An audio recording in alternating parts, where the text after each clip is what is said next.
Sin otra opción y sin tener a dónde llevar a sus 5 hijos, ella entró en la cabaña más fría del país, creyendo que allí solo encontraría silencio y abandono. Pero bastó acercarse a los montones de leña para darse cuenta de que algo dentro de esa casa estaba vivo. Puedes imaginar el miedo de descubrir que el único lugar donde buscó refugio quizá escondía un secreto que nadie jamás se atrevió a tocar.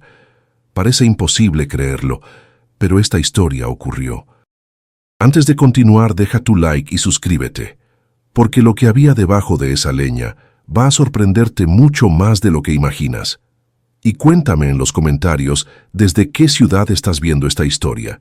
Prepárate, esto es solo el comienzo. El sol de marzo estaba en lo alto, cuando María del Carmen bajó de la vieja carreta que la había traído hasta allí, en un rincón olvidado donde el polvo parecía gobernar sobre la vida.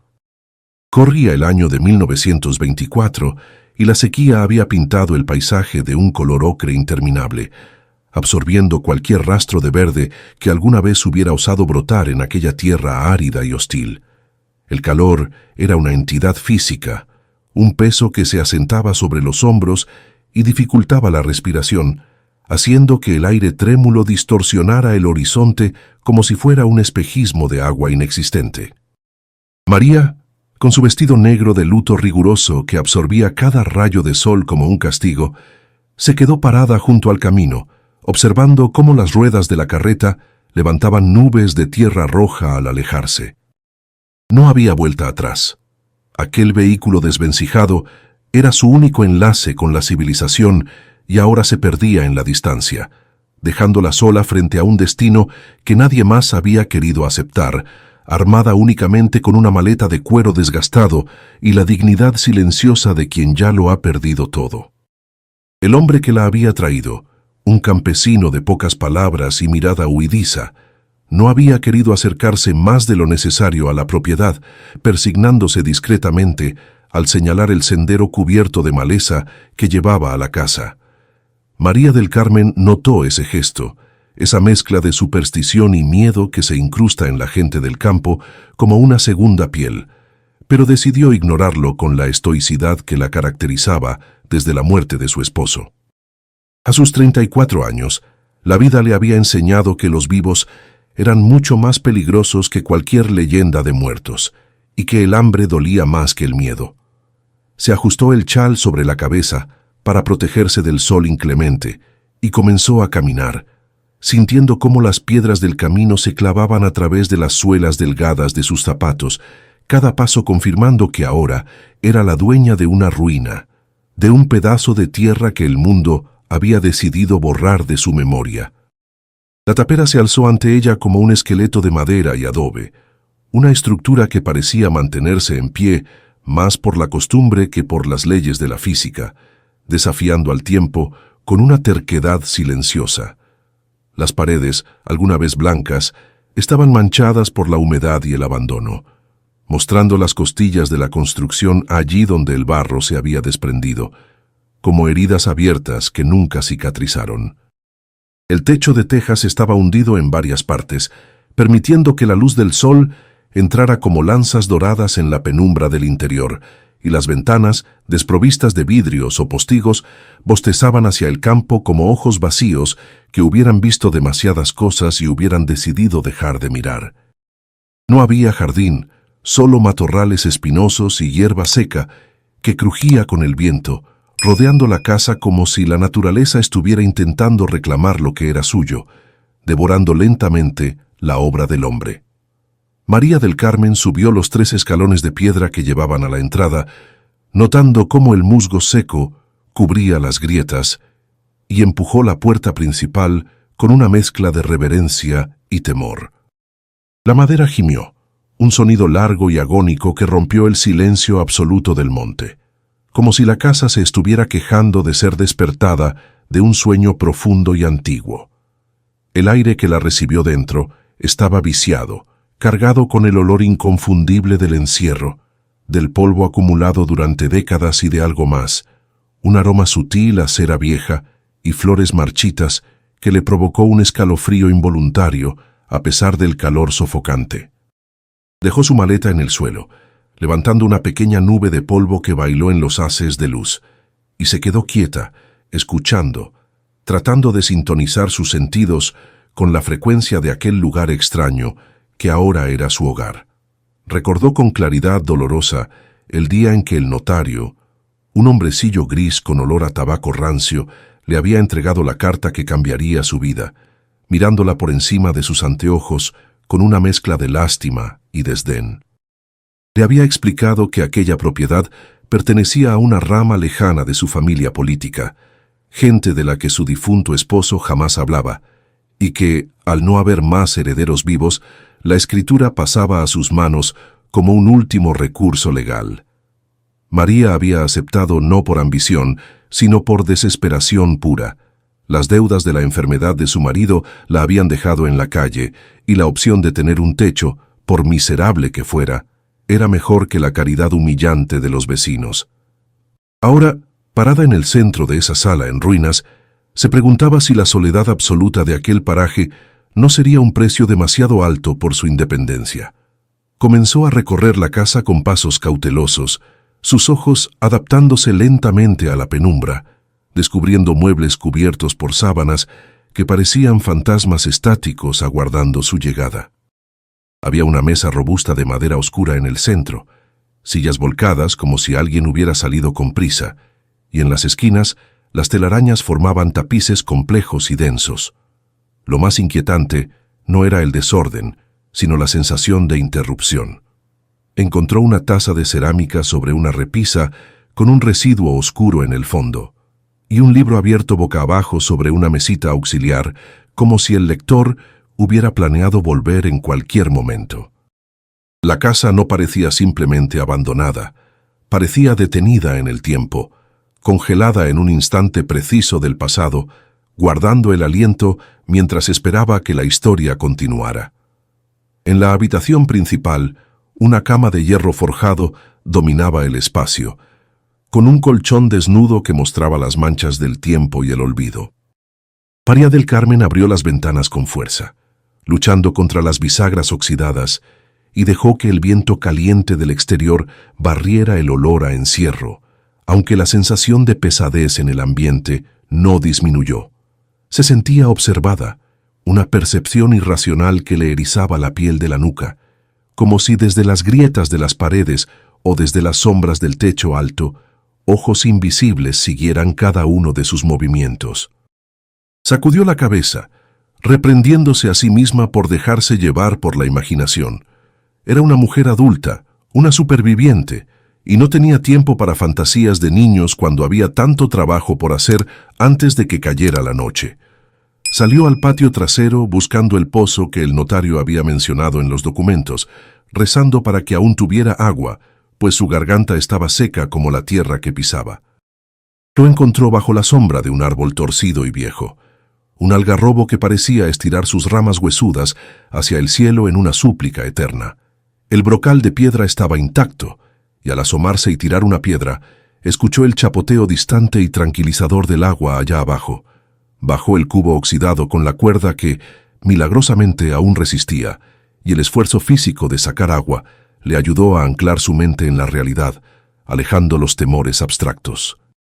El agua salió turbia al principio, pero fresca, y María se lavó la cara y los brazos, sintiendo cómo el líquido le devolvía un poco de la vida que el viaje le había robado. Pero cuando el sol comenzó a descender, tiñendo el cielo de un rojo violento y sangriento que presagiaba la llegada de la oscuridad, el silencio del monte cambió de textura. Los sonidos diurnos de las cigarras cesaron abruptamente, dando paso a una quietud tensa, casi eléctrica, donde el más mínimo crujido sonaba como un disparo. María del Carmen encendió la única lámpara de aceite que había traído, creando un círculo de luz ámbar que apenas lograba mantener a raya a las sombras crecientes. Se sentó en una de las sillas que había enderezado, comiendo un pedazo de pan duro y queso que guardaba en su bolso, masticando lentamente mientras sus ojos recorrían las esquinas oscuras de la sala, incapaz de sacudirse la sensación de que no estaba sola en aquella inmensidad. Fue entonces cuando lo escuchó por primera vez, un sonido que no pertenecía al repertorio natural del campo, ni al viento, ni a la madera asentándose con el cambio de temperatura. Era un sonido rítmico, sordo y constante, que parecía provenir de algún lugar profundo de la estructura, tal vez debajo de sus propios pies. Toc, toc, toc. 3 golpes secos, deliberados, como nudillos golpeando madera desde el otro lado de una puerta cerrada, pero no había nadie en la puerta, ni nadie en kilómetros a la redonda. María del Carmen se quedó paralizada, con el pan a medio camino de su boca, el corazón golpeando contra sus costillas con tanta fuerza que le dolía, mientras el sonido se repetía, esta vez un poco más fuerte, un poco más cerca, desafiando toda lógica y reclamando su atención en medio del silencio sepulcral de la noche. María del Carmen contuvo la respiración, forzando a sus pulmones a detenerse, para que sus oídos pudieran captar cualquier matiz en aquel silencio repentino que había devorado los golpes. Intentó convencerse a sí misma de que la soledad y el cansancio le estaban jugando una mala pasada, que tal vez era una rata enorme golpeando contra las vigas o una rama vieja azotada por alguna corriente de aire traicionera. Sin embargo, en el fondo de su estómago, un nudo frío de certeza le decía que ningún animal marcaba un ritmo tan deliberado, tan humano en su insistencia. Apretó los dedos contra la madera de la silla hasta que los nudillos se le pusieron blancos, sintiendo cómo el sudor frío le bajaba por la espalda, trazando un camino helado sobre su piel afiebrada por el calor del día. La casa parecía haberse cerrado sobre ella, convirtiéndose en una caja de resonancia donde su propio miedo era el único sonido amplificado, y la oscuridad más allá del círculo de luz de la lámpara se sentía densa, casi sólida, como si ocultara presencias que esperaban pacientemente a que la luz se extinguiera. El sonido no volvió a repetirse de inmediato, pero la atmósfera en la sala había cambiado irremediablemente, volviéndose opresiva y cargada de una electricidad estática que le erizaba los vellos de los brazos. María del Carmen se levantó lentamente, con movimientos calculados para no hacer ruido, como si fuera una intrusa en su propia casa, y tomó la lámpara de aceite con una mano temblorosa, proyectando sombras largas y deformes que danzaban en las paredes descascaradas. Sabía que no podría pegar un ojo si no descubría el origen de aquel ruido. La duda era un veneno más potente que el miedo, y ella no había sobrevivido a la miseria para morir de susto en su primera noche de independencia. Con la otra mano agarró un atizador de hierro oxidado que había encontrado junto a la chimenea apagada. Un arma improvisada que le daba una falsa pero necesaria sensación de seguridad mientras avanzaba hacia el pasillo oscuro que se adentraba en las entrañas de la vivienda. Caminó descalza para no alertar a quien, o lo que, estuviera allí sintiendo la madera áspera y fría bajo las plantas de sus pies, cada crujido del suelo sonando como un disparo en la quietud de la noche. El olor a cera vieja y flores muertas se hizo más intenso a medida que avanzaba, impregnando el aire con una dulzura empalagosa y nauseabunda que le recordaba a los velorios de pueblo, a habitaciones cerradas donde se guarda el luto. El pasillo parecía estirarse, las puertas cerradas a ambos lados se asemejaban a bocas selladas, guardando secretos antiguos, y María tuvo que luchar contra el impulso primitivo de dar media vuelta y salir corriendo hacia el campo abierto. Pero el campo de noche era otro tipo de abismo, y ella sabía que los peligros de afuera eran tan reales como los de adentro.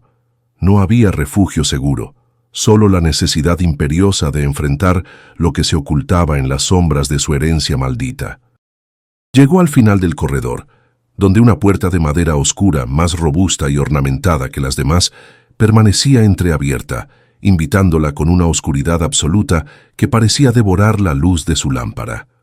Recordó vagamente haber pasado por allí durante su inspección diurna, asumiendo que era un almacén o una habitación en desuso, pero ahora, bajo el manto de la noche, el lugar emanaba una energía distinta, una gravedad que la atraía y la repelía al mismo tiempo. Empujó la hoja de madera con la punta del atizador, y el chirrido de las bisagras fue un lamento agudo que la hizo estremecerse. Levantó la lámpara por encima de su cabeza, y la luz reveló un espacio que la dejó sin aliento. No era un dormitorio ni una bodega, sino una capilla doméstica, un oratorio privado congelado en el tiempo, cubierto por una capa de polvo gris que suavizaba los contornos de los objetos sagrados y profanos que allí descansaban. En el centro de la habitación se alzaba un altar de madera tallada, una estructura imponente que dominaba el espacio como un juez silencioso, presidido por figuras de santos con la pintura descascarada que los hacía parecer leprosos divinos. Sus ojos de vidrio, opacos por la suciedad, parecían seguirla con una acusación muda, y las velas derretidas hace años formaban cascadas de cera amarillenta que parecían lágrimas solidificadas sobre la superficie del mueble. Había flores secas en jarrones de cristal sucio, reducidas a esqueletos marrones y quebradizos, y un reclinatorio de terciopelo raído, donde las rodillas de generaciones pasadas habían dejado su marca de penitencia. El aire allí dentro estaba estancado, frío, separado de la temperatura del resto de la casa, como si aquel cuarto existiera en una burbuja de tiempo propio, preservando el último suspiro de devociones olvidadas y plegarias que nunca fueron respondidas. María del Carmen dio un paso hacia el interior, sintiendo cómo el polvo se levantaba en remolinos perezosos alrededor de sus tobillos, y fue entonces cuando lo escuchó de nuevo, esta vez sin lugar a dudas. Toc, toc, toc. El sonido provenía directamente de allí, de debajo del suelo de madera oscura, justo frente al altar, como si alguien estuviera golpeando el techo de un sótano invisible, pidiendo permiso para entrar, o peor aún, pidiendo salir. El atizador tembló en su mano, pero la curiosidad y la adrenalina superaron al terror paralizante. Se acercó al altar, iluminando el suelo con la lámpara, buscando grietas, buscando respuestas. No había alfombras, solo tablones anchos de madera noble, pero uno de ellos, justo donde se apoyarían las rodillas de quien rezara, tenía los bordes ligeramente más desgastados, más oscuros, como si hubiera sido manipulado innumerables veces a lo largo de los años. Dejó la lámpara en el suelo, creando un círculo de luz rasante que resaltaba las imperfecciones de la madera, y se arrodilló frente al altar, no para rezar, sino para profanar el secreto que la casa guardaba celosamente. Pasó sus dedos por la ranura del tablón sospechoso, sintiendo una corriente de aire frío que subía desde las profundidades, un aliento gélido que olía a tierra húmeda y a algo metálico, como sangre vieja o monedas oxidadas. Con la punta del atizador hizo palanca en el borde de la madera, aplicando fuerza mientras sus dientes rechinaban por el esfuerzo. La tabla cedió con un gemido de resistencia, levantando una nube de polvo y astillas, revelando un hueco oscuro y rectangular excavado en la tierra misma debajo de los cimientos, un escondite perfecto diseñado para ocultar aquello que no debía ver la luz del sol ni los ojos de Dios. María del Carmen acercó la lámpara al agujero, esperando ver ratas o serpientes, pero lo que la luz reveló fue un objeto envuelto en tela de arpillera podrida, descansando en el fondo como un cadáver en miniatura. No había nadie allí abajo golpeando. El sonido debía haber sido provocado por el asentamiento de la casa o por algún animal que había huido al sentir su presencia, pero el descubrimiento del escondite era innegable. Con el corazón latiendo en su garganta, metió la mano en el hueco, sintiendo la repulsión instintiva de tocar lo desconocido, y sus dedos rozaron la textura áspera de la tela. Agarró el bulto y tiró de él. Pesaba más de lo que aparentaba, un peso denso y muerto que le exigió usar ambas manos para sacarlo a la superficie y depositarlo sobre el suelo polvoriento de la capilla, bajo la mirada indiferente de los santos rotos. Deshizo los nudos de la tela con impaciencia, rasgando el tejido debilitado por los años, hasta que el contenido quedó expuesto a la luz vacilante de la llama. Era una caja de madera negra, sin adornos, pero dentro de ella no había joyas ni oro, sino un libro grueso encuadernado en cuero oscuro, cuyas esquinas estaban gastadas por el uso constante. Junto al libro había varios papeles sueltos, cartas amarillentas todavía selladas y un rosario de cuentas negras que parecía haber sido arrancado con violencia, pues le faltaba la cruz. María tomó el libro, sintiendo la textura del cuero bajo sus yemas, una sensación casi orgánica que le provocó náuseas. No era un misal ni una Biblia. Al abrir la tapa, la primera página no tenía título impreso, solo una fecha escrita con una caligrafía nerviosa y afilada, en tinta que se había tornado color óxido con el tiempo. 14 de agosto de 1898. Leyó las primeras líneas, sus ojos moviéndose rápidamente sobre las palabras trazadas con furia, y a medida que descifraba el texto, el calor de la noche pareció evaporarse, dejándola helada hasta los huesos. «No hay perdón para lo que hicimos esta noche», rezaba la entrada. «La sangre no se lava con agua bendita y el llanto de ella me perseguirá hasta el infierno. La enterramos donde nadie buscará, pero sé que la tierra no la quiere, la tierra la escupe». María del Carmen cerró el diario de golpe, como si las palabras pudieran quemarla, y miró a su alrededor con ojos nuevos, comprendiendo de repente por qué la casa se sentía habitada, por qué el silencio tenía peso. No estaba sola. Estaba acompañada por la memoria de un crimen atroz, y aquel golpeteo rítmico no era madera crujiendo, era el eco de una conciencia que se negaba a descansar, invitándola a desenterrar una verdad que su familia política había intentado sepultar bajo el peso de la religión y el olvido. María del Carmen permaneció arrodillada en el suelo frío de la capilla, con el diario abierto entre las manos temblorosas, incapaz de apartar la vista de aquellas letras que confesaban un pecado mortal. La caligrafía cambiaba con el paso de las páginas, volviéndose más errática, como si la mano que escribía hubiera estado luchando contra una fiebre o una locura creciente. Leía fragmentos inconexos sobre una mujer llamada Luciana, una joven que había llegado a la casa para servir y que había cometido el error de amar a quien no debía, llevando en su vientre la semilla de la deshonra para una familia que valoraba el apellido más que la vida misma. El relato no era solo una confesión de asesinato, sino el testimonio de una crueldad metódica, el encierro, el hambre, el silencio impuesto a golpes y finalmente la noche en que decidieron que ella y el niño no verían otro amanecer.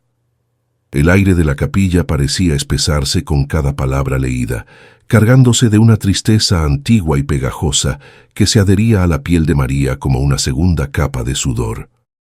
El viento afuera comenzó a aullar, golpeando las tejas sueltas del techo con una violencia repentina que hizo parpadear la llama de la lámpara, arrojando sombras convulsas sobre los rostros impasibles de los santos. María sintió un escalofrío recorrerle la espalda, una sensación física de que no estaba sola en aquella lectura, como si el espíritu de la tal Luciana estuviera allí, respirando sobre su hombro, exigiendo que su historia fuera desenterrada del olvido. Cerró el libro con cuidado, temiendo que el papel se deshiciera bajo sus dedos, y lo apretó contra su pecho, sintiendo el peso de la injusticia como una piedra física. Aquella casa no era un refugio, era una tumba, y ella, en su desesperación por encontrar un hogar, se había convertido en la guardiana involuntaria de un mausoleo de secretos familiares que explicaban por qué nadie había reclamado la herencia durante tanto tiempo. Salió de la capilla caminando hacia atrás, incapaz de dar la espalda al altar y al agujero abierto en el suelo, sintiendo que la oscuridad del pasillo intentaba tragarla mientras regresaba a la relativa seguridad de la sala principal. La casa parecía haber cobrado vida propia.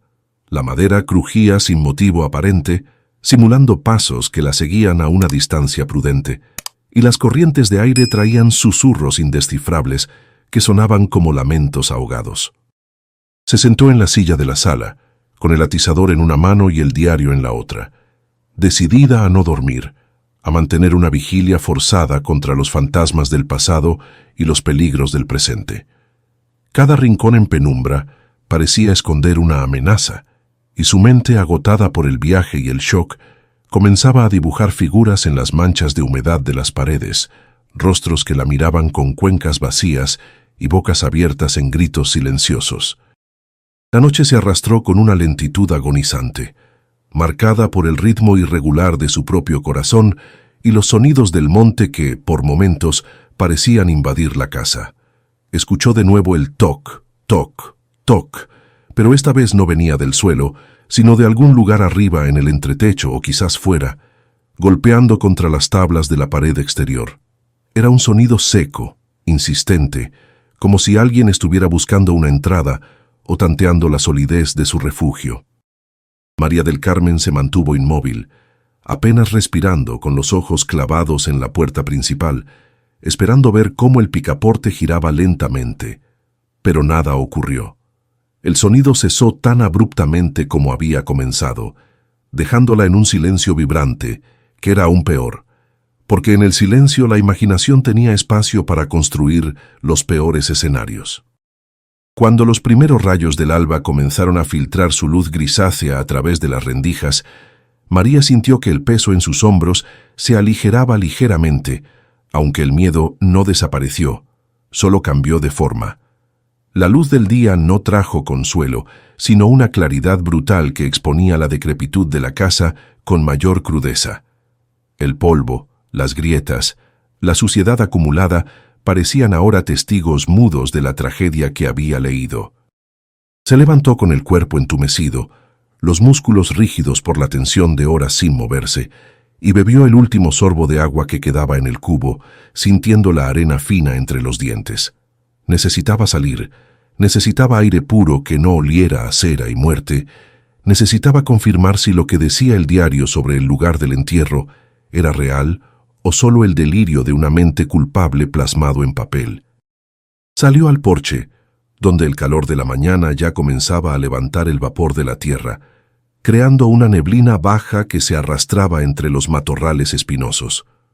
El paisaje, que el día anterior le había parecido simplemente desolado, ahora tenía un matiz siniestro.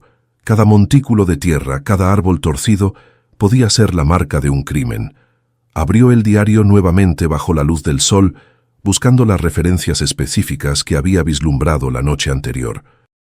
El texto mencionaba un algarrobo partido por el rayo y una tierra que nunca da hierba, ubicada hacia el oeste, donde el terreno descendía hacia una cañada seca.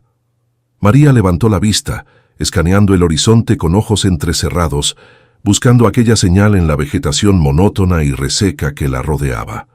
Caminó rodeando la casa, sintiendo cómo los abrojos se enganchaban en el dobladillo de su vestido negro, ignorando el sudor que ya le perlaba la frente.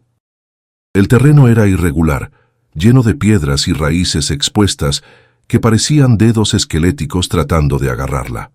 A unos 100 metros de la parte trasera de la casa, vio lo que buscaba, un algarrobo viejo, cuyo tronco estaba hendido por una cicatriz negra y profunda, probablemente causada por un rayo años atrás, tal como describía el diario.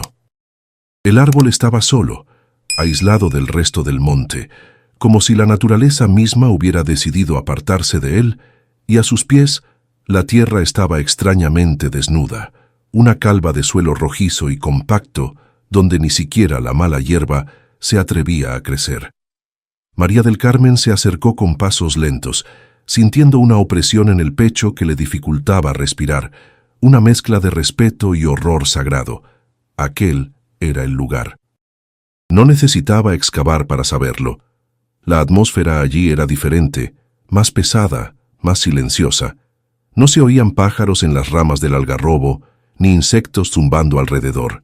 Se arrodilló en la tierra dura, posando la palma de su mano sobre el suelo caliente, y tuvo la certeza irracional de que, si pegaba el oído a la tierra, escucharía el corazón de Luciana latiendo débilmente, o tal vez sus uñas rascando la tapa de un ataúd que no existía. «La tierra la escupe», había escrito el asesino, y María podía ver cómo el suelo parecía levemente hundido en el centro, como una boca que se niega a tragar. Buscó alrededor y encontró una rama gruesa y seca, usándola como una herramienta improvisada para escarbar la superficie. La tierra estaba dura como piedra, cocida por años de sol implacable, pero la rabia y la necesidad de verdad le dieron fuerzas que no sabía que tenía. Golpeó el suelo, levantando polvo rojo que se le metía en la nariz y los ojos, raspando capa tras capa hasta que sus manos comenzaron a sangrar por el esfuerzo. No buscaba un cuerpo, no después de tantos años, pero necesitaba una prueba, algo que le dijera que no estaba loca, que no había heredado solo ruinas, sino una misión. Y entonces, la punta de la rama chocó contra algo que no era piedra ni raíz, algo que sonó hueco y frágil bajo el impacto. Apartó la tierra suelta con las manos desnudas, frenéticamente, hasta dejar al descubierto un trozo de tela podrida, similar a la que envolvía el diario, y junto a ella el brillo opaco de un objeto metálico. Era una medalla pequeña, ennegrecida por el tiempo, con una imagen casi borrada de la Virgen. María la tomó entre sus dedos sucios, limpiando la tierra con el pulgar, y sintió una oleada de emoción que la hizo jadear. No era solo una tumba anónima, era la confirmación física de que allí yacía una madre y su hijo, descartados como basura. En ese instante, el viento cesó por completo, y en el silencio absoluto del mediodía, María del Carmen escuchó claramente, a sus espaldas, el sonido inconfundible de unas botas pisando las hojas secas, acercándose a ella con paso firme y decidido. María del Carmen giró el cuerpo con una lentitud dolorosa, sintiendo cómo el corazón le golpeaba contra las costillas como un pájaro atrapado, y se encontró de frente con la figura imponente de un hombre a caballo que la observaba desde la linde del monte. El jinete permanecía estático, recortado contra el sol cegador del mediodía, lo que oscurecía sus rasgos y lo convertía en una silueta amenazante de sombra y polvo.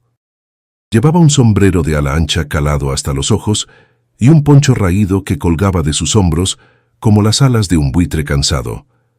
No había hecho ruido al llegar, salvo el crujido final de las hojas secas, y ahora la miraba desde su altura con una inmovilidad depredadora, sus manos descansando casualmente sobre el pomo de la montura, cerca de donde colgaba un machete envainado en cuero viejo. El silencio entre ambos se estiró, denso y vibrante, solo roto por el resoplido ocasional del caballo, que sacudía la cabeza espantando las moscas, ajeno a la tensión eléctrica que se había instalado en el aire. El hombre espoleó suavemente a la bestia y avanzó unos metros hacia ella, permitiendo que la luz revelara finalmente su rostro curtido por años de intemperie y soles inclementes. Tenía la piel del color del tabaco seco, surcada por arrugas profundas que parecían mapas de caminos difíciles, y unos ojos negros, pequeños y brillantes, que escrutaban a María con una mezcla de curiosidad maliciosa y desprecio. No parecía un bandido común, sino algo peor, un hombre que conocía la tierra mejor que nadie y que se sentía con el derecho natural de cuestionar su presencia allí. «¿Qué está buscando en la tierra de los muertos, señora?», preguntó con una voz rasposa, como si tuviera la garganta llena de arena, sin bajarse del caballo, manteniendo esa ventaja de altura que la hacía sentir pequeña y vulnerable. Su tono no era agresivo, pero tenía un filo oculto, una advertencia implícita que heló la sangre de María a pesar del calor sofocante que los envolvía. María del Carmen se puso de pie, sacudiéndose la tierra roja de las rodillas con un gesto de dignidad que le costó mantener, y apretó la medalla oxidada dentro de su puño cerrado hasta que el metal se le clavó en la carne. «Soy la dueña de esta propiedad», respondió, forzando a su voz a sonar firme y clara, aunque por dentro temblaba como una hoja al viento, «y no tengo que dar explicaciones de lo que hago en mi propia tierra». El hombre soltó una risa breve y seca, un sonido que no llegó a sus ojos, y escupió un chorro de tabaco negro al suelo, justo a pocos centímetros de las botas de ella. «Dueña», repitió la palabra como si fuera un chiste privado. «Aquí los papeles no valen nada, mujer. Esta tierra tiene memoria, y no le gustan los intrusos que vienen a revolver lo que ya estaba quieto. Si valora su vida, debería largarse antes de que el monte decida tragársela también». La amenaza flotó en el aire, pesada y tóxica, y María sintió el impulso primitivo de retroceder, de correr hacia la casa y cerrar todas las puertas, pero sabía que mostrar miedo ante un hombre así era una sentencia de derrota. ¿Es usted quien ha estado rondando mi casa por las noches?, preguntó, dando un paso adelante en un acto de valentía suicida. El hombre dejó de sonreír y su expresión se endureció, volviéndose ilegible y fría como la piedra. Yo no necesito esconderme en la oscuridad, señora. Si quisiera entrar ya lo habría hecho. Pero hay cosas en estos campos que no son de este mundo, y hay otras que son muy de este mundo y son peores. Tenga cuidado con lo que desentierra, porque a veces lo que sale no se puede volver a meter. Con esas palabras crípticas, tiró de las riendas con violencia, haciendo que el caballo girara sobre sus patas traseras, y se alejó al galope, desapareciendo entre la maleza tan rápido como había llegado, dejándola sola con el polvo y el miedo. María del Carmen se quedó allí parada mucho tiempo después de que el sonido de los cascos se desvaneciera, sintiendo cómo la soledad del lugar cambiaba de cualidad. Ya no era un aislamiento pacífico, sino un asedio. Aquel hombre sabía algo, tal vez todo. ¿Era él quien golpeaba por las noches? ¿O era un guardián de los secretos de la familia, enviado para asustarla y asegurarse de que la verdad permaneciera enterrada bajo el algarrobo? Miró el agujero que había cavado, la tierra roja removida como una herida abierta en el paisaje, y sintió una náusea repentina. Había confirmado el crimen, sí, pero al hacerlo había alertado a los lobos. Cubrió el hueco apresuradamente con las manos y los pies, tratando de borrar la evidencia de su profanación, aunque sabía que aquel jinete ya había visto suficiente. La medalla quemaba en su bolsillo, un peso físico y moral que la anclaba a una historia de sangre que no era suya, pero que ahora debía cargar. Regresó a la casa casi corriendo, sintiendo que los árboles torcidos del camino se inclinaban hacia ella para susurrar advertencias, y al entrar cerró la puerta principal con el pasador de hierro, verificando 2 veces que estuviera firme. La casa, que antes le había parecido hostil, ahora se sentía como una fortaleza frágil, su único refugio contra la inmensidad amenazante del exterior. El interior estaba en penumbra, y el olor a cera y encierro parecía haberse intensificado, como si la casa misma estuviera sudando miedo. María fue a la cocina y bebió agua directamente del cubo, derramando el líquido sobre su barbilla y su cuello, tratando de lavar la sensación de suciedad y peligro que se le había pegado al cuerpo. Necesitaba pensar, necesitaba un plan, pero su mente estaba atrapada en un torbellino de imágenes. El diario, la tumba vacía, los ojos oscuros del jinete, los golpes nocturnos. Se sentó a la mesa y sacó el diario nuevamente, buscando desesperadamente entre las páginas manchadas alguna mención de un capataz, un vecino o un cómplice que pudiera seguir vivo. Sus ojos recorrieron las fechas posteriores al crimen, encontrando notas sobre pagos de silencio y hombres que saben cerrar la boca. Un nombre aparecía repetidamente: Remigio. Remigio se encargó de la tierra, decía una entrada. Remigio sabe que su lealtad se paga con sangre o con oro. María sintió un escalofrío. Si aquel hombre del caballo era Remigio, o el hijo de Remigio, entonces estaba tratando con alguien que tenía las manos tan manchadas como los autores intelectuales del asesinato. No era un simple vecino molesto, era parte del engranaje que había ocultado la muerte de Luciana y su hijo durante décadas. Y ahora, ella era el único cabo suelto en una historia que creían cerrada. La tarde comenzó a caer, tiñendo las paredes de la sala de un naranja enfermizo que pronto daría paso al gris de la noche. María comenzó a preparar la casa para la oscuridad como si se preparara para una batalla. Cerró los postigos de las ventanas, aunque la madera estaba podrida y dejaba rendijas abiertas. Arrastró la mesa pesada contra la puerta trasera, creando una barricada improvisada, y colocó el atizador y un cuchillo de cocina oxidado al alcance de su mano. Encendió la lámpara de aceite, manteniendo la llama baja para ahorrar combustible y para no convertirse en un faro visible desde el exterior. Cada sonido del atardecer, el canto de las aves nocturnas, el crujido de las ramas la hacía saltar en la silla. Sabía que la noche traería respuestas, pero temía que fueran respuestas que no podría soportar. La oscuridad llegó completa y absoluta, envolviendo la tapera en un abrazo asfixiante. María del Carmen permanecía sentada en el centro de la sala, con los ojos clavados en la nada, escuchando. El silencio era denso, casi líquido, llenando sus oídos con un zumbido constante. Y entonces comenzó de nuevo. Pero esta vez no fue un golpe tímido bajo el suelo, fue un impacto violento contra la pared exterior, como si alguien hubiera lanzado una piedra grande con fuerza bruta. ¡Pum! La casa entera vibró con el golpe y el polvo cayó del techo sobre la cabeza de María. No era el viento, no era un animal, era una agresión directa, una declaración de guerra.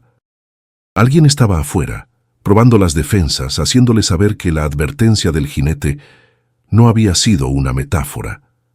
María apagó la lámpara de un soplido, sumiendo la habitación en una negrura total, prefiriendo la ventaja de la invisibilidad a la falsa seguridad de la luz. Se agazapó en un rincón con el cuchillo apretado contra su pecho y escuchó el sonido inconfundible de pasos pesados caminando alrededor de la casa, aplastando la hierba seca con deliberación. Eran pasos lentos, de alguien que no tiene prisa, de alguien que disfruta del terror que provoca. Los pasos se detuvieron frente a la ventana principal y María pudo sentir, más que ver, una presencia al otro lado de las tablas podridas, una respiración que se mezclaba con el viento nocturno. Una voz ronca, la misma voz del jinete, susurró a través de las grietas, tan cerca que pareció hablarle directamente al oído. Le dije que la tierra tiene memoria, señora. Y esta noche, la tierra tiene hambre. La voz se disolvió en la noche, dejando tras de sí un rastro de terror helado que parecía haberse incrustado en las paredes de adobe, pero los pasos no regresaron. María del Carmen permaneció agazapada en la oscuridad durante lo que parecieron horas eternas, con los músculos encalambrados y los sentidos tensados hasta el dolor, esperando el siguiente golpe, el sonido de la madera rompiéndose o el estallido de un disparo. Sin embargo, el atacante parecía satisfecho con su guerra psicológica, dejándola a solas con su imaginación y el silencio vibrante del campo que ahora se sentía como una entidad hostil conspirando en su contra. Cada crujido de la casa al enfriarse, cada roce de las ramas contra el techo, era interpretado por su mente febril como el inicio de una invasión, y apretaba el mango del cuchillo oxidado con tal fuerza que sentía el latido de su propio pulso en la palma de la mano, una cuenta regresiva solitaria en medio de la nada. El tiempo perdió su consistencia habitual, estirándose y contrayéndose en una agonía de vigilia donde el sueño era un lujo peligroso que no podía permitirse. María pensó en su esposo muerto, en la larga enfermedad que lo había consumido hasta dejarlo en los huesos, y se dio cuenta con una claridad amarga de que aquel dolor, el de la pérdida y la miseria, la había entrenado para este momento. Ya no era la mujer suave que bordaba pañuelos en el porche. La vida le había arrancado la delicadeza a tiras, dejándole una coraza de resistencia hecha de cicatrices y decepciones. Si aquel hombre, Remigio o quien fuera, pensaba que la asustaría con susurros y piedras, estaba subestimando la ferocidad de quien no tiene otro lugar a donde ir. La tapera era una ruina, sí, pero era su ruina, y defendería esas 4 paredes podridas con la desesperación de una loba acorralada. El amanecer llegó finalmente, no con la gloria dorada de los poemas, sino con una luz sucia y grisácea que se filtró por las rendijas como agua turbia, revelando el polvo que flotaba en el aire estancado de la sala. María se puso de pie, sus articulaciones protestando con chasquidos secos, y sintió el peso del cansancio en los párpados, una arena fina que le picaba los ojos. No había dormido, pero la adrenalina había dejado un residuo de alerta constante en su sistema. Se acercó a la puerta principal, retirando la mesa que había usado como barricada, con un esfuerzo que le arrancó un gemido, y descorrió el pasador de hierro con lentitud, preparada para encontrar cualquier horror al otro lado. Empujó la hoja de madera, y el aire fresco de la mañana le golpeó el rostro. trayendo consigo el olor a rocío y tierra mojada, un contraste brutal con el aire viciado del interior. Al salir al porche, su mirada se clavó inmediatamente en el suelo, justo frente a la entrada, donde la violencia de la noche anterior había dejado su tarjeta de visita. No había huellas, el terreno duro apenas las marcaba, pero allí, clavado en el poste de madera que sostenía el alero, había un pájaro negro, un tordo, atravesado por una espina larga de acacia. La pequeña criatura estaba muerta, sus ojos vidriosos mirando al vacío y las alas extendidas en una crucifixión macabra, con una gota de sangre seca manchando la madera vieja. Era un mensaje primitivo y claro, una advertencia sin palabras que evocaba supersticiones antiguas y miedos rurales. La muerte había llegado a su puerta y estaba esperando una invitación para entrar. María sintió una náusea repentina, pero la tragó con fuerza, negándose a darle al observador invisible la satisfacción de verla vomitar de miedo. Arrancó la espina con un movimiento seco, liberando al pájaro muerto, y lo lanzó lejos, hacia los matorrales, como si se deshiciera de una maldición. No iba a llorar. La rabia comenzó a reemplazar al miedo, una ira fría y densa que nacía en el estómago y subía hasta la garganta. Estaba harta de ser la víctima, la viuda pobre, la mujer sola a la que se podía pisotear. Regresó al interior de la casa con una determinación nueva, cerrando la puerta con un golpe que resonó en toda la estructura. Si querían guerra, tendrían guerra, pero ella no iba a pelear con piedras y susurros. Necesitaba saber qué más había dejado su tío político en aquella casa, qué otras herramientas, además de un diario lleno de culpas, podrían servirle para sobrevivir a los vivos que la acechaban. Comenzó a registrar la casa con una minulosidad casi forense. Ignorando el hambre que le rugía en las tripas, revisó cada mueble, cada cajón atascado, cada rincón oscuro que antes le había causado repulsión. En la cocina, debajo de una pila de trapos roídos por los ratones, encontró una caja de herramientas oxidada, un martillo, algunos clavos torcidos y una lima vieja. No era mucho, pero era un comienzo. Luego fue a la habitación trasera, la que estaba llena de cajas y basura, y comenzó a mover los bultos, levantando nubes de polvo asfixiante. Detrás de un armario desvencijado, descubrió una puerta pequeña, baja, casi invisible en la penumbra, que parecía dar acceso a un espacio bajo la escalera, o quizás a un sótano que no figuraba en sus exploraciones anteriores. Forzó la cerradura podrida con el destornillador que había encontrado, y la puertecita cedió, revelando un hueco oscuro y estrecho que olía a aceite rancio y pólvora vieja. María metió la mano, tanteando en la oscuridad, y sus dedos se cerraron alrededor de algo frío y metálico. El cañón de una escopeta antigua. La sacó a la luz, examinándola con reverencia crítica. Era un arma vieja, de 2 cañones, con la culata de madera carcomida, pero el mecanismo parecía funcional a pesar del óxido superficial. Junto a ella, encontró una caja de cartón humedecida, con media docena de cartuchos que parecían tan viejos como la casa misma. No sabía si dispararían, pero el peso del arma en sus manos le devolvió una sensación de poder que no había sentido desde que murió su esposo. Ya no estaba indefensa.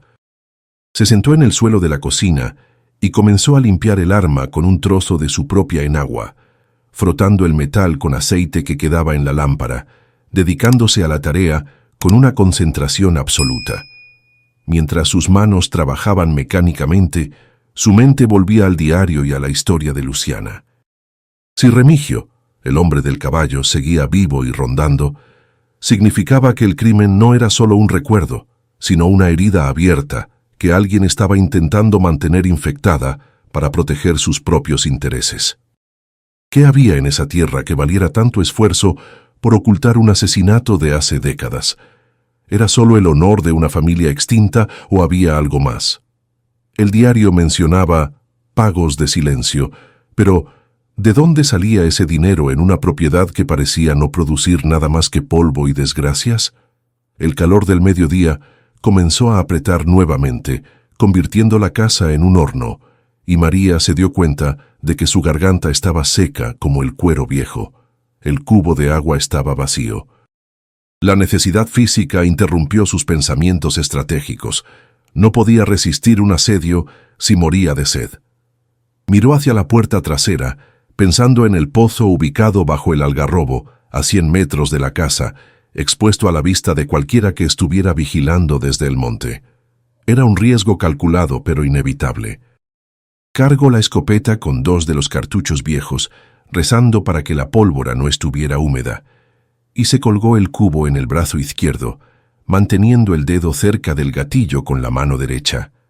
Salió al sol cegador, entrecerrando los ojos contra el resplandor, y caminó hacia el pozo con pasos firmes, intentando no parecer una presa asustada.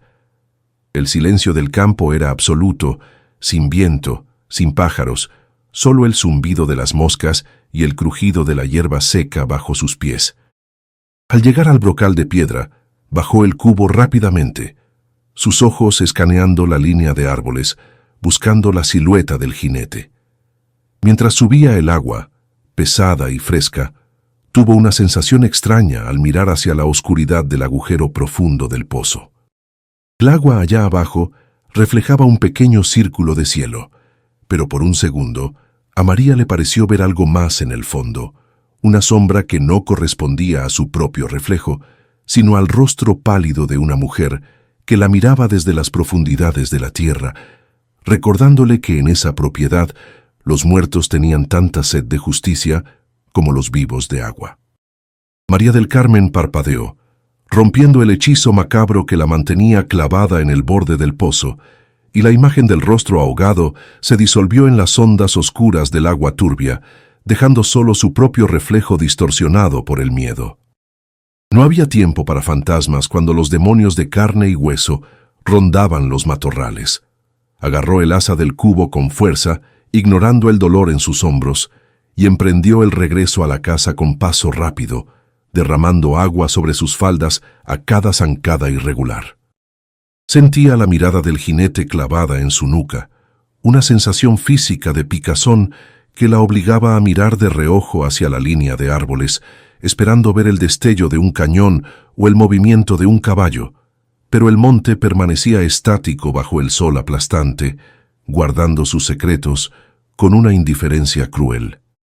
Llegó al porche jadeando, cerró la puerta tras de sí y dejó caer la tranca de hierro con manos temblorosas, sintiendo que cada vez que sellaba la entrada, la casa se convertía un poco más en una prisión y un poco menos en un hogar. Ya a salvo en la penumbra relativa de la cocina, bebió el agua con avidez, sintiendo cómo el líquido fresco calmaba el polvo de su garganta, aunque no podía lavar el sabor metálico del miedo que impregnaba su boca. Se obligó a serenarse, respirando hondo el aire viciado, y volvió su atención a la mesa donde yacían dispersos los papeles que había sacado del escondite bajo el altar. Si iba a sobrevivir a la noche que se avecinaba, necesitaba entender no solo qué había pasado, sino por qué seguía importando tanto, 40 años después. Apartó el diario y se centró en las cartas selladas y los documentos sueltos, desplegando con cuidado un plano antiguo dibujado a mano, cuya tinta estaba desvaída pero aún legible. Representaba la propiedad, pero los límites trazados eran mucho más extensos de lo que el notario le había indicado, abarcando hectáreas de monte que supuestamente pertenecían a vecinos o al Estado. Entre los papeles, encontró un recibo bancario fechado en 1899, un año después del crimen, a nombre de su suegro político, por una suma exorbitante depositada en una cuenta de la capital.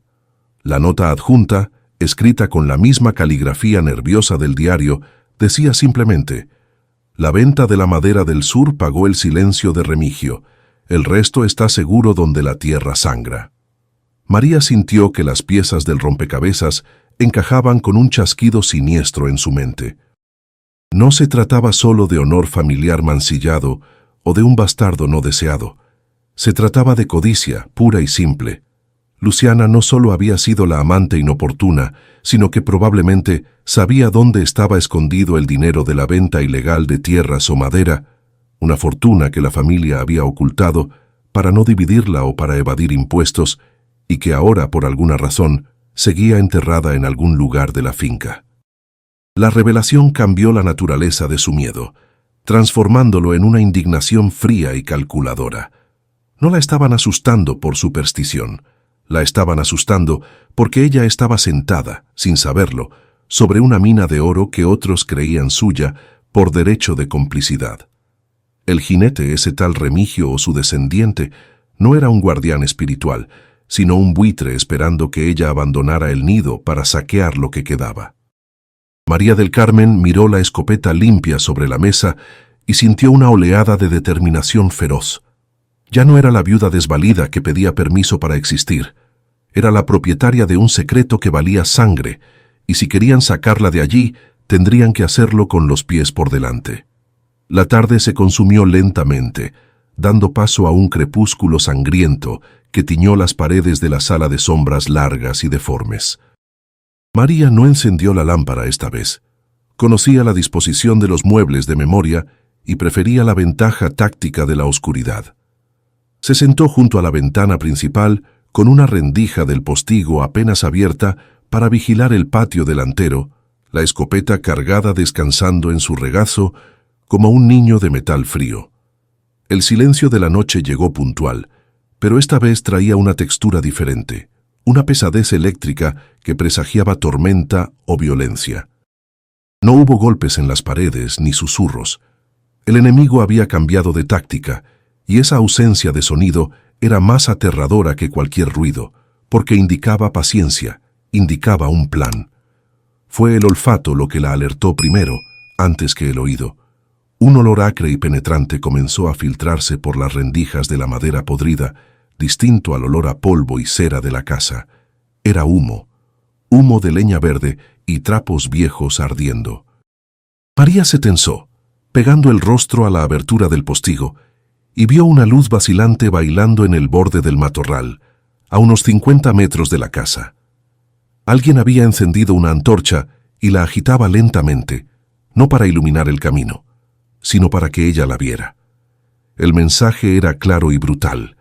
La madera vieja de la tapera ardería como papel seco en cuestión de minutos. No necesitaban entrar para matarla o echarla. Podían simplemente cocinarla viva dentro de su propio refugio. El pánico intentó apoderarse de sus piernas, instándola a salir corriendo por la puerta trasera hacia la oscuridad del monte, pero María sabía que eso era exactamente lo que ellos querían: cazarla en campo abierto como a un conejo asustado. Se obligó a mantener la calma, recordando las lecciones de caza de su padre, calculando la distancia y el viento. La figura que sostenía la antorcha se separó de los árboles y avanzó unos pasos hacia la casa, confiada en la impunidad de la noche y en la supuesta indefensión de la mujer que habitaba dentro. María levantó la escopeta, apoyando el cañón doble en el alféizar de la ventana, y alineó la mira rudimentaria con la luz oscilante. No quería matar, no todavía, pero necesitaba hablar el único idioma que hombres como ese entendían, el de la fuerza letal. Respiró hondo, contuvo el aire y apretó el gatillo del cañón derecho. El estruendo fue ensordecedor en el espacio confinado de la sala, un trueno artificial que hizo vibrar sus dientes y llenó el aire de olor a pólvora quemada. El retroceso del arma golpeó su hombro con la coz de una mula, pero María mantuvo los ojos abiertos a través del humo. Afuera, la antorcha cayó al suelo describiendo un arco de chispas y escuchó un grito de sorpresa y dolor, seguido por el sonido frenético de botas corriendo y rompiendo ramas en una huida desordenada. No había apuntado al cuerpo, sino a los pies, a la tierra delante del intruso, una advertencia de que la próxima vez no fallaría. El silencio volvió a caer sobre el campo, pero ahora era un silencio tenso y vibrante, el silencio de después de la batalla. María recargó el arma con manos que temblaban por la adrenalina, expulsando el cartucho vacío que tintineó contra el suelo de madera como una moneda de la suerte. Se quedó allí, vigilando la oscuridad, con el corazón martilleando en sus oídos, sabiendo que había cruzado una línea invisible. Ya no había vuelta atrás. Había declarado la guerra a los fantasmas y a los vivos, y la tapera, esa ruina miserable que nadie quería, se había convertido en su trinchera. La noche pasó lenta y agónica, con María vigilando cada sombra, cada movimiento del viento, esperando un contraataque que nunca llegó. Cuando el sol del nuevo día iluminó el patio, María salió con la escopeta bajo el brazo, sintiéndose 10 años más vieja, pero infinitamente más dura. Caminó hasta el lugar donde había caído la antorcha, ahora un trozo de madera carbonizada sobre la hierba quemada. No había sangre, pero las huellas de botas en la tierra blanda confirmaban que su visitante había sido muy real. Miró hacia el horizonte, hacia el monte denso que ocultaba a sus enemigos y sus secretos, y luego bajó la vista hacia el plano que aún llevaba en el bolsillo del delantal. Donde la tierra sangra, decía la nota. Recordó el color rojizo, casi antinatural, del suelo bajo el algarrobo donde había encontrado la medalla. No era solo una tumba, era una marca. Si querían su tierra, tendrían que pasar por encima de ella, pero primero ella iba a desenterrar lo que fuera que ellos temían tanto que saliera a la luz. María del Carmen no esperó a que el miedo se asentara nuevamente en sus huesos. La pasividad era un lujo que ya no podía costear. Con el sol trepando hacia el cénit y castigando la tierra con una luz blanca y despiadada, tomó la pala de hierro que había encontrado en el cobertizo y marchó de regreso hacia el algarrobo solitario, arrastrando la herramienta como si fuera un arma de guerra. El plano en su bolsillo parecía quemarle la piel a través de la tela, y la frase «donde la tierra sangra» resonaba en su cabeza con el ritmo de sus propios pasos. Al llegar al claro, la mancha de tierra roja y desnuda bajo el árbol parecía vibrar con el calor, una herida abierta en la piel del monte que se negaba a cicatrizar, marcando el lugar exacto donde la codicia y la muerte se habían entrelazado décadas atrás.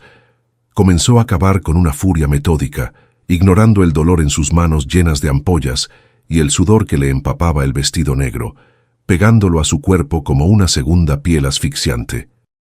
La tierra estaba compacta, dura como el cemento, y cada golpe de la pala enviaba una sacudida dolorosa a través de sus brazos, pero María no se detuvo. Cavaba no solo por el tesoro, sino por la verdad, por la necesidad visceral de exponer la raíz podrida de todo aquel mal que la acechaba. A medida que el hoyo se hacía más profundo, el olor a tierra húmeda y ferrosa se intensificaba, mezclándose con el aroma metálico de algo antiguo que había estado esperando pacientemente en la oscuridad para ser liberado. Pasaron horas bajo el sol inclemente, y cuando la sombra del algarrobo comenzó a estirarse como un dedo acusador hacia la casa, la pala chocó contra algo que no era piedra ni raíz. El sonido fue sordo, madera contra madera, seguido de un crujido seco.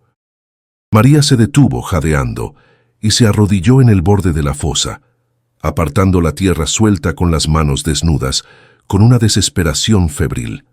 Debajo de una capa de arcilla roja, apareció la tapa de un baúl pequeño, reforzado con bandas de hierro corroído por el óxido, pero que milagrosamente se mantenía íntegro, protegido por la sequedad del terreno y la envoltura de cuero podrido que lo cubría parcialmente. Con un esfuerzo sobrehumano, haciendo palanca con la pala y tirando hasta que sintió que los músculos de su espalda iban a romperse, logró sacar el arcón del agujero y volcarlo sobre la hierba seca. Era pesado, obscenamente pesado, y al caer emitió un sonido denso, un tintineo ahogado que confirmó sus sospechas más oscuras. No necesitaba abrirlo para saber qué contenía. El peso era el del oro, el peso de la traición. Buscó una piedra grande y golpeó el candado oxidado 1, 2, 3 veces, hasta que el mecanismo cedió con un chasquido agónico, liberando la tapa que se abrió con un gemido de bisagras viejas. El brillo que la recibió no fue el resplandor limpio del sol, sino el destello sucio y opaco de monedas de oro antiguas, centenarios y onzas españolas amontonadas sin orden, mezcladas con joyas que probablemente habían pertenecido a la abuela de su marido, piezas que desaparecieron misteriosamente el mismo año del crimen. María del Carmen miró el tesoro con una mezcla de fascinación y repulsión. Allí estaba el motivo de la muerte de Luciana, el pago por el silencio de Remigio, la herencia maldita que había condenado a la casa al olvido. No era riqueza, era sangre solidificada, metal frío que había costado vidas y que ahora amenazaba con cobrar la suya.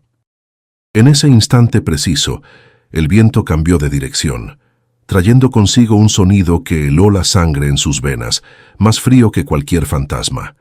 El retumbar distante pero inconfundible de muchos cascos golpeando la tierra dura. No era un solo jinete esta vez, era una cabalgata. María levantó la vista hacia el horizonte y vio una nube de polvo levantándose sobre la línea de árboles, avanzando rápidamente hacia la propiedad. Habían dejado de esconderse. La explosión de la noche anterior y su actividad diurna habían forzado la mano de sus enemigos. Ya no vendrían a asustarla con sombras, venían a terminar el trabajo a plena luz del día, antes de que ella pudiera escapar con lo que ellos consideraban suyo. El pánico intentó paralizarla, pero la visión del oro maldito le dio una claridad repentina. No podía huir a pie cargando ese peso, y si lo dejaba allí, ellos ganarían. Cerró el baúl de un golpe y, impulsada por una fuerza nacida de la pura supervivencia, comenzó a arrastrarlo hacia la casa, sus botas resbalando en la hierba seca, los pulmones ardiendo por el esfuerzo. Cada metro ganado era una batalla contra la gravedad y el tiempo, mientras el sonido de los caballos se hacía más fuerte, más cercano, como un trueno que se avecinaba para aplastarla. La casa, esa ruina miserable, era su única fortaleza, y si lograba llegar a ella, tendría una oportunidad, por pequeña que fuera, de negociar o de luchar. Llegó al porche con el corazón a punto de estallar, arrastró el cofre a través del umbral de la puerta y la cerró de una patada, dejando caer la tranca de hierro justo cuando los primeros jinetes irrumpían en el claro frente a la casa. Eran 5 hombres, armados con rifles y machetes, liderados por la figura familiar del jinete del día anterior, Remigio, cuyo rostro ahora mostraba una determinación asesina sin máscaras. Rodearon la casa en un círculo lento y amenazante, levantando polvo, gritando y silbando como arrieros que acorralan ganado, sabiendo que la presa estaba atrapada y que no había salida posible.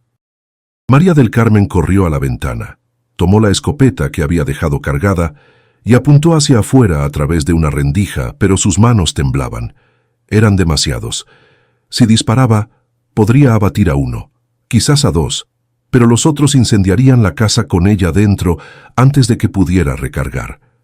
Remigio detuvo su caballo frente a la puerta principal y gritó, su voz ronca compitiendo con el relincho de las bestias. «Se acabó el juego, viuda. Sabemos que lo encontró. Salga ahora con las manos vacías y tal vez, solo tal vez, la dejemos ir caminando hasta el pueblo. Si nos obliga a entrar, no quedará ni el recuerdo de usted». María miró el baúl de oro en el centro de la sala y luego miró la escopeta en sus manos. Comprendió entonces que el oro no era su salvación, sino su única arma real.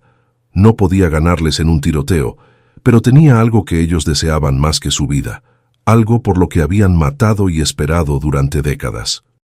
Si querían el oro, tendrían que negociar con el diablo, y en ese momento, encerrada en su tapera y con el dedo en el gatillo, María del Carmen estaba dispuesta a ser el mismísimo demonio si eso significaba ver otro amanecer. Arrastró el baúl hasta la chimenea, tomó la botella de aceite de la lámpara y la roció sobre el contenido brillante.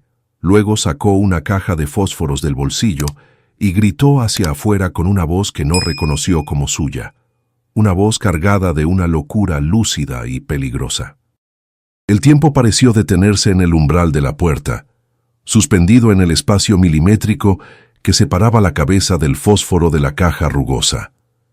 Remigio, que segundos antes irradiaba la arrogancia del cazador frente a la presa, palideció bajo la capa de mugre y sol que le cubría el rostro.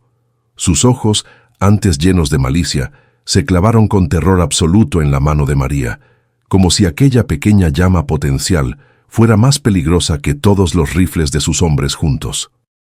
El silencio que siguió a la amenaza de la viuda fue absoluto, roto solamente por el resoplido nervioso de los caballos que parecían oler el miedo de sus jinetes, una tensión química que se mezclaba con el olor a petróleo y pólvora que flotaba en el aire caliente de la tarde.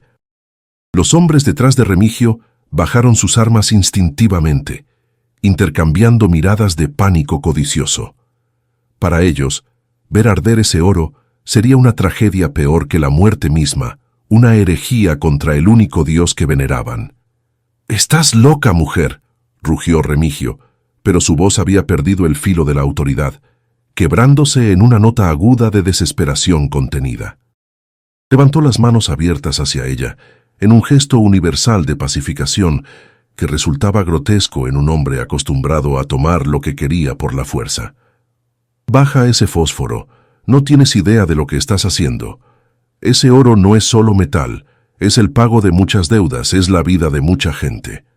María del Carmen no parpadeó, manteniendo la postura rígida de una estatua vengadora, sintiendo cómo el sudor le corría por la espalda, frío y pegajoso.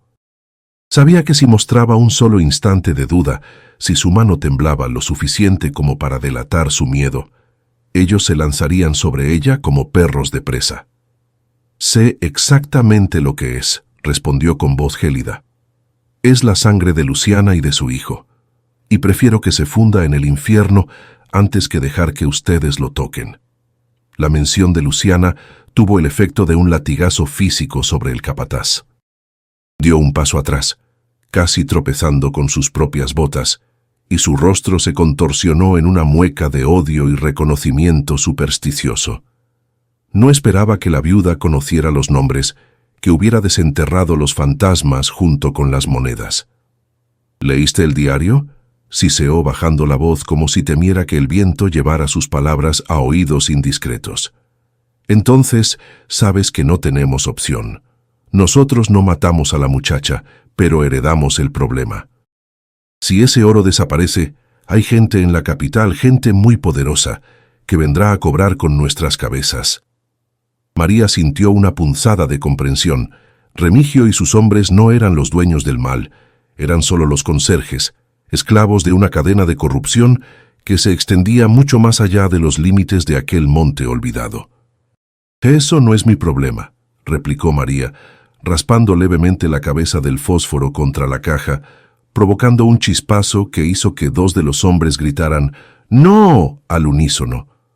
«Mi problema son 5 hombres armados en mi patio. Quiero que se larguen, ahora. Que crucen la línea del monte y no vuelvan hasta que salga el sol. Si veo a uno solo de ustedes acercarse antes del amanecer, juro por la memoria de mi marido que dejaré caer este fósforo». La amenaza era un bluff desesperado. Sabía que si quemaba el oro perdía su único escudo, pero tenía que hacerles creer que su locura era más fuerte que su instinto de supervivencia. El aire vibraba con la indecisión de la violencia, un movimiento en falso, un disparo nervioso, y todo terminaría en una explosión de fuego y sangre. Remigio escupió al suelo, una mezcla de rabia e impotencia, y miró el cofre empapado de aceite con una lujuria dolorosa. Calculó las distancias, midió el tiempo que tardaría en desenfundar y disparar, pero la certeza en los ojos de la viuda lo detuvo. Sabía reconocer a alguien que ya no tiene nada que perder. «Está bien», gruñó finalmente, con los dientes apretados. «Nos vamos a retirar, pero no creas que has ganado, viuda. La noche es larga y el hambre es mala consejera. Ese oro pesa mucho para una sola mujer». Hizo una señal brusca a sus hombres, quienes refunfuñaron maldiciones pero obedecieron, girando sus caballos con lentitud provocadora, sin dejar de mirar el tesoro que dejaban atrás, como quien se despide de un amante. María permaneció inmóvil en el umbral, viendo cómo la cabalgata se alejaba hacia la linde del bosque, convirtiéndose en siluetas oscuras contra el sol poniente. No bajó el fósforo, ni relajó los músculos, hasta que el último de ellos desapareció entre la espesura. Solo entonces, cuando el sonido de los cascos se convirtió en un eco distante, se permitió cerrar la puerta y dejar caer la tranca, deslizando su espalda contra la madera áspera hasta quedar sentada en el suelo. El fósforo cayó de sus dedos entumecidos, inofensivo ahora, y María sintió como las lágrimas de tensión acumulada brotaban de sus ojos sin control. No era llanto de tristeza, era la descarga violenta de un cuerpo que había estado al borde del colapso, una vibración incontrolable que le sacudía las extremidades. Miró el cofre abierto en medio de la sala, las monedas brillando bajo la capa de aceite sucio, y sintió una repulsión profunda. Aquello no era un tesoro, era una maldición sólida, un objeto que atraía la desgracia como un imán.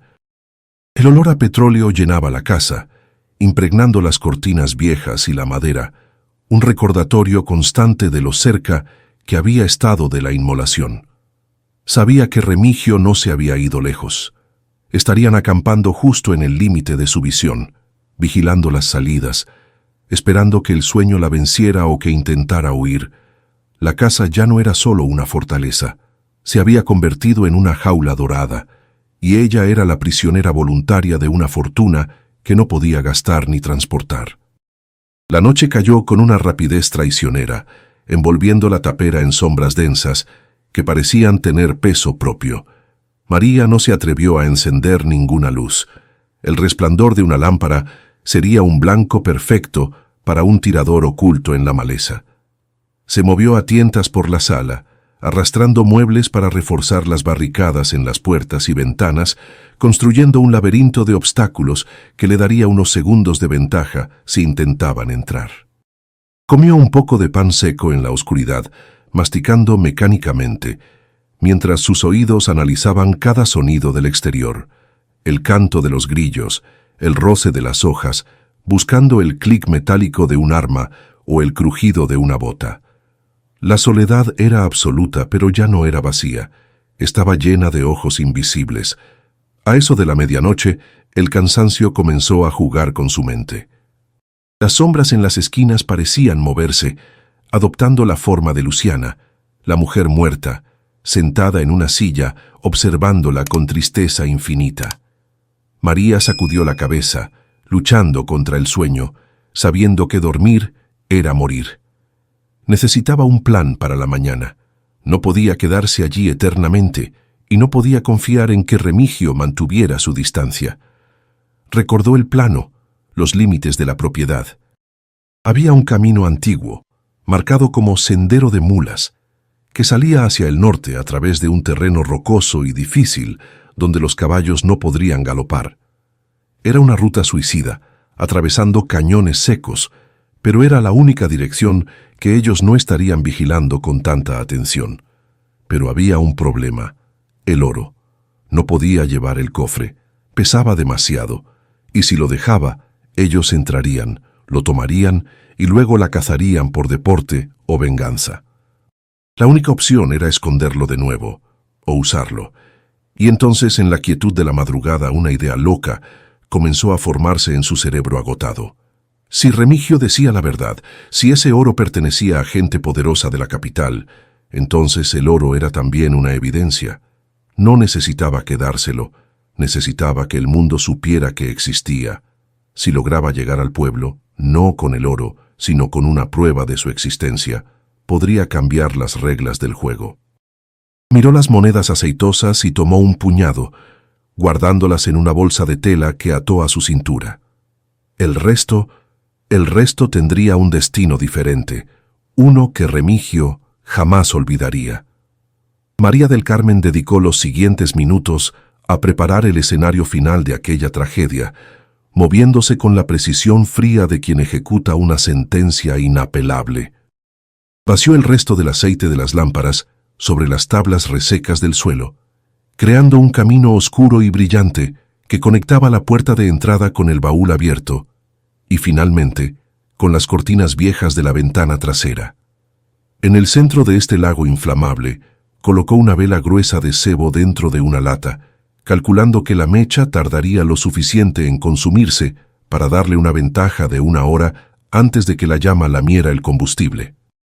No era solo una trampa, era una pira funeraria para la avaricia de Remigio y para la memoria maldita de esa casa. Esparció el resto de los cartuchos de escopeta dentro del cofre, mezclándolos con las monedas, transformando el tesoro en una bomba de tiempo inestable, lista para estallar en la cara de quien intentara robarlo. Salió de la tapera por la ventanita del sótano que había descubierto el día anterior, arrastrándose como una culebra hacia la oscuridad del monte, llevando consigo solo la escopeta, la bolsa con el puñado de monedas en la cintura y el diario de Luciana pegado al pecho. El aire de la madrugada era frío y cortante, un contraste brutal con el calor del día, y el silencio del campo estaba roto solo por el canto monótono de los grillos. María se dirigió hacia el norte, buscando el inicio del sendero de mulas que el mapa prometía, un camino de cabras escarpado y lleno de piedras sueltas donde los caballos de sus perseguidores se romperían las patas. Sus zapatos delgados no estaban hechos para ese terreno. Cada paso era un tormento, con las espinas de los nopales y las aristas de las rocas atravesando las suelas, pero el dolor físico era un recordatorio constante de que seguía viva. El ascenso fue una agonía lenta y silenciosa, bajo la luz lechosa de la luna menguante. María trepaba aferrándose a las raíces expuestas y a los matorrales secos, sintiendo cómo sus uñas se partían y sus rodillas sangraban al golpear contra la piedra caliza. No se atrevía a mirar atrás, temiendo ver la silueta de los jinetes recortada contra el cielo, pero sus oídos estaban sintonizados con el valle que dejaba abajo. Imaginaba a Remigio y sus hombres esperando impacientes el primer rayo de sol para asaltar la casa, salivando por el oro, ignorantes de que la viuda les había dejado un regalo de despedida que calentaría sus almas negras. La vegetación a su alrededor era hostil, brazos de ocotillo y mezquite que intentaban retenerla, rasgando su vestido y su piel, como si la tierra misma, cómplice del antiguo crimen, no quisiera dejarla escapar con la verdad. Cuando alcanzó la cresta del cerro, el cielo comenzaba a teñirse de un violeta pálido hacia el este, anunciando un amanecer que traería juicio. María se detuvo un instante para recuperar el aliento, con los pulmones ardiendo y el corazón golpeando desbocado en su garganta. Desde esa altura, la tapera se veía minúscula, una mancha oscura en medio del mar de hierba seca. Vio movimiento. Pequeñas figuras a caballo salían de la línea de árboles y rodeaban la casa con la confianza de los depredadores que saben que la presa está acorralada. Eran puntitos negros moviéndose con rapidez. Vio cómo uno de ellos desmontaba y pateaba la puerta principal, entrando en la vivienda con la prisa imprudente de la codicia. María contuvo la respiración, contando los segundos mentalmente, rezando para que la vela hubiera cumplido su función, para que la chispa encontrara el aceite. Abajo en el valle, el silencio se rompió no con un grito, sino con un destello. Una lengua de fuego naranja, brillante y furiosa, brotó de las ventanas de la tapera como el aliento de un dragón despertado. Segundos después, el sonido de la explosión llegó hasta ella. Un boom, seco y profundo provocado por la pólvora y los cartuchos detonando dentro del cofre confinado. La estructura de madera vieja y reseca, impregnada de años de sequía y aceite, se convirtió en una antorcha gigantesca en cuestión de instantes. María vio cómo los caballos, aterrorizados por el estruendo y el fuego repentino, corcoveaban y lanzaban a sus jinetes al suelo, huyendo en estampida hacia el monte. Las figuras humanas corrían alrededor del infierno, tratando de apagar sus ropas o de salvar lo insalvable, pero el oro, el maldito oro, se estaba fundiendo en el corazón de aquel horno, regresando a la tierra de la forma más violenta posible. María del Carmen sintió una satisfacción oscura y primitiva al ver arder su herencia. No había triunfo en su rostro, solo una mueca de alivio doloroso. El humo negro comenzaba a elevarse en una columna densa que marcaría su posición si se quedaba allí mucho tiempo, así que dio la espalda al espectáculo de destrucción y reanudó su marcha hacia el norte. El camino ahora descendía hacia un cañón pedregoso que desembocaba, según el mapa, en la carretera real que llevaba al pueblo de San Juan. Sus piernas temblaban, ya no por el miedo, sino por el agotamiento extremo. Llevaba casi 2 días sin dormir y apenas había comido, pero la bolsa con las monedas en su cintura golpeaba rítmicamente contra su cadera, marcando el paso de su libertad. El sol salió finalmente, iluminando el paisaje árido con una luz dorada que no quemaba, sino que revelaba la belleza dura del desierto.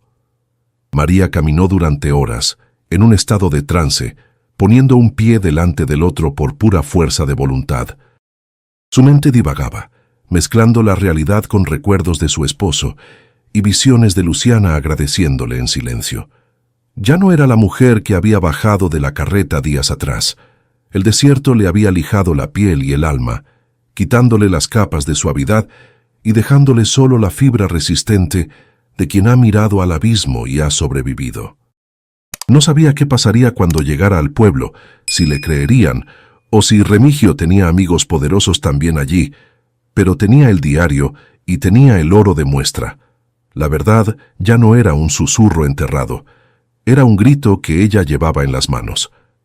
Al mediodía, cuando el sol estaba en su punto más alto, divisó a lo lejos las primeras casas de adobe encalado de San Juan, con sus techos de teja roja y el campanario de la iglesia apuntando al cielo azul. El sonido de las campanas llamando a misa llegó hasta ella, un sonido civilizado y ordenado que la hizo llorar por primera vez en toda esa pesadilla. Se arregló el cabello revuelto con los dedos sucios, se sacudió el polvo del vestido negro que ahora estaba gris y rasgado y levantó la barbilla. No iba a entrar en el pueblo como una mendiga derrotada, iba a entrar como una sobreviviente, como la dueña de su propio destino. Aceleró el paso, ignorando las miradas de curiosidad de los campesinos que se cruzaba en el camino, quienes se apartaban al ver la escopeta colgada a su espalda y la determinación férrea en sus ojos. Llegó a la plaza principal, donde la vida transcurría con una normalidad insultante. Vendedores de fruta, niños corriendo, ancianos sentados en los bancos. María del Carmen caminó directamente hacia el edificio de la alcaldía, donde también despachaba el juez de paz. Subió los escalones de piedra con las últimas reservas de su energía, sintiendo que el suelo se movía bajo sus pies. Al entrar en la oficina fresca y oscura, el secretario, un hombre joven con anteojos, levantó la vista y se quedó boquiabierto al ver a la aparición cubierta de hollín y tierra parada frente a su escritorio. «¿Puedo ayudarla, señora?», tartamudeó, intimidado por la presencia de la mujer. María descolgó la escopeta y la dejó con cuidado sobre el mostrador, un gesto que hizo que el secretario retrocediera asustado. Luego, con manos que ya no temblaban, desató la bolsa de su cintura y volcó las monedas de oro sobre la madera pulida, donde rodaron con un tintineo musical y pesado. Sacó el diario de Luciana, sucio y viejo, y lo colocó encima del oro. «Vengo a denunciar un crimen», dijo con voz rasposa pero clara, una voz que llenó la habitación y pareció detener el tiempo. «Vengo a reportar un asesinato ocurrido hace 40 años y un incendio ocurrido hoy. Y necesito hablar con el juez, ahora mismo, porque el infierno se ha desatado en el monte y yo soy la única que salió viva para contarlo». El juez de paz, un hombre de bigote canoso y mirada severa llamado don Ernesto, salió de su despacho atraído por el alboroto, ajustándose los lentes con impaciencia. Al ver el oro esparcido sobre el escritorio y la figura espectral de María del Carmen, su expresión de molestia se transformó en una de gravedad absoluta, comprendiendo al instante que estaba ante un evento que marcaría la historia del pueblo. María no tuvo que gritar. Su presencia silenciosa y la evidencia física de las monedas manchadas de historia hablaban con una elocuencia que ninguna ley escrita podía ignorar. Con voz firme relató todo: la carta, el diario de Luciana, la tumba bajo el algarrobo, el acoso de Remigio y el incendio final que había purificado la tierra. El juez escuchó sin interrumpir, mientras afuera, la columna de humo negro que se alzaba desde el monte servía como un testigo mudo y acusador que corroboraba cada palabra de la viuda. La noticia corrió por San Juan como la pólvora, más rápida que cualquier telegrama, despertando una indignación colectiva que había estado dormida, bajo el miedo a los poderosos durante décadas. Antes de que cayera la tarde, una comitiva formada por el sheriff, el juez y varios hombres armados del pueblo partió hacia la propiedad, acompañados por una María del Carmen que, aunque exhausta, se negaba a descansar hasta haber cerrado el capítulo. Al llegar, encontraron las ruinas de la tapera aún humeantes, un esqueleto de carbón y ceniza que brillaba bajo la luz rojiza del atardecer. Entre los escombros, el oro fundido se había mezclado con el hierro del cofre y la tierra quemada, formando una masa deforme e inservible, un monumento grotesco a la avaricia que nadie podría reclamar jamás sin ensuciarse las manos con cenizas de muerte. Remigio y sus hombres no llegaron lejos. La explosión y el fuego habían espantado a sus caballos, dejándolos a pie en medio del desierto, desorientados y heridos por su propia cercanía al infierno que desataron.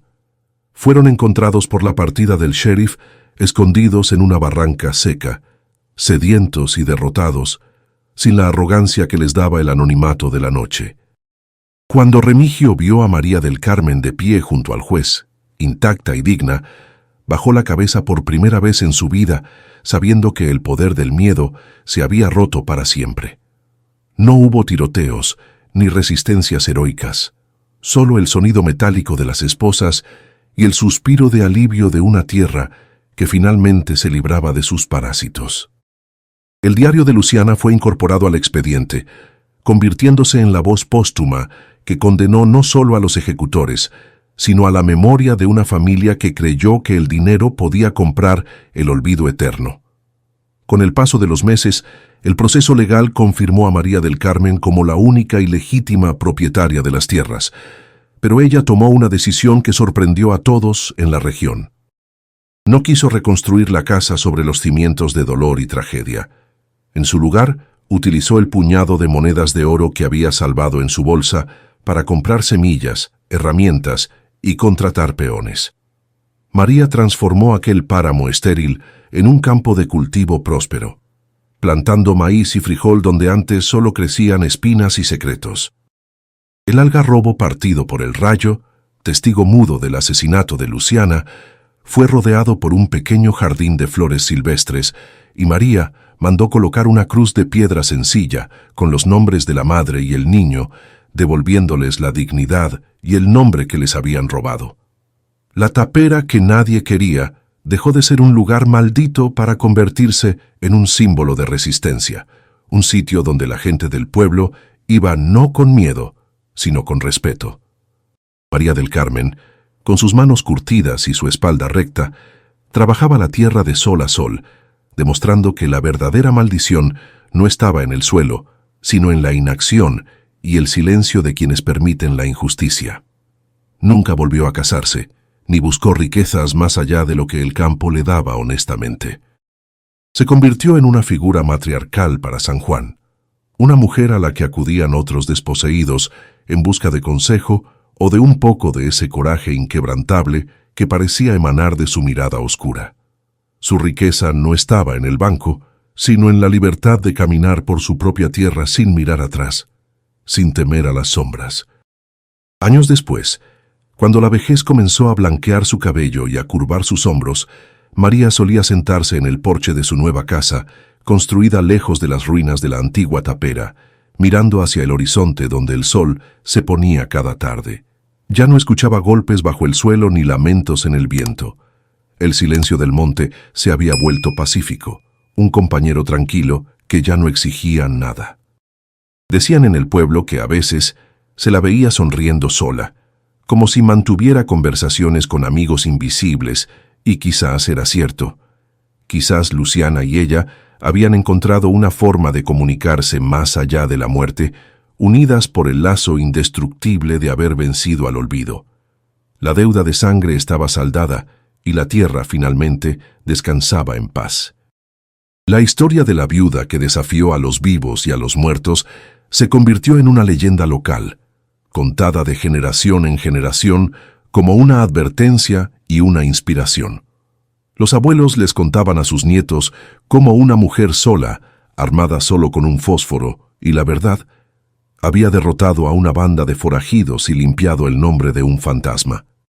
El lugar donde estuvo la tapera se cubrió de vegetación verde y vibrante, borrando la cicatriz del incendio, como si la naturaleza misma quisiera abrazar la valentía de María. Incluso el oro fundido, que quedó enterrado bajo los escombros, nunca fue buscado de nuevo. La gente entendió que hay tesoros que están malditos y que la verdadera fortuna es poder dormir con la conciencia tranquila bajo un techo seguro. María del Carmen falleció pacíficamente en su cama a los 90 años, rodeada por la gente que había aprendido a amarla y respetarla, dejando un legado que valía más que cualquier cofre lleno de monedas. En su testamento, dejó las tierras a la comunidad de San Juan, con la condición de que se construyera una escuela agrícola para los hijos de los campesinos pobres, asegurándose de que el futuro de la región se construyera sobre el conocimiento y el trabajo, no sobre la explotación. Fue un último acto de rebeldía constructiva, una forma de sembrar esperanza donde antes solo había muerte. Su funeral fue el más concurrido que se recuerde, y dicen que, mientras bajaban su ataúd, un tordo negro se posó sobre la cruz de Luciana y cantó, no una melodía triste, sino un canto claro y fuerte de libertad. Así termina la historia de la mujer que fue a vivir donde nadie quería, y encontró lo que todos buscamos, su propia fuerza. María nos enseñó que no importa cuán profundo sea el agujero donde nos han metido, ni cuán oscuros sean los secretos que nos rodean, siempre tenemos la opción de encender una luz, aunque sea con un solo fósforo. Nos recordó que el miedo es solo una sombra que desaparece cuando la enfrentamos de pie, y que la dignidad no es algo que se hereda o se compra, sino algo que se forja en el fuego de las pruebas más duras. Su vida fue un testimonio de que a veces hay que quemar el pasado para poder sembrar el futuro, y que las verdaderas herencias no son de oro, sino de coraje. Y tú que has llegado hasta el final de este viaje conmigo, ¿alguna vez has sentido que estás cargando con una historia o un secreto que no te pertenece? ¿Te atreverías a enfrentar tus propios fantasmas para encontrar tu verdad, como lo hizo María del Carmen? Me encantaría leer tu historia aquí abajo en los comentarios, porque creo que todos tenemos una fuerza escondida esperando despertar. Si este relato te ha tocado el corazón, por favor, dale un me gusta y compártelo con alguien que necesite recordar lo fuerte que es. No olvides suscribirte para más historias que alimentan el alma. Nos vemos en el próximo video.